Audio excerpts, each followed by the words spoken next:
Hello बच्चों, आज हम बात करेंगे land utilization in India. How the land resources are being used in our country. First is the forest, second is the land not available for cultivation. Under this we will include barren and the wasteland. Barren and the wasteland is the land which is not fit for cultivation. For example, hilly terrain, deserts and ravines. Now second part is the land put to non-agriculture uses. In this we will include those land which are not used for growing crops. For example, buildings, roads, factories.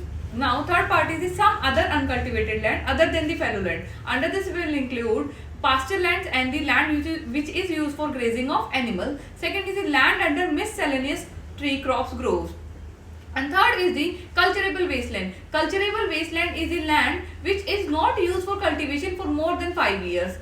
Now fourth part is the fallow land. Under this we will include current fallow and other than the current fallow. Current fallow is the land which is not used for cultivation for 1 year or less than 1 year, and other than the current fallow is the land which is not used for cultivation for 1 to 5 years.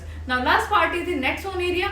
Net sown area is the total area which is used for growing crops, and the one more part is the gross cropped area.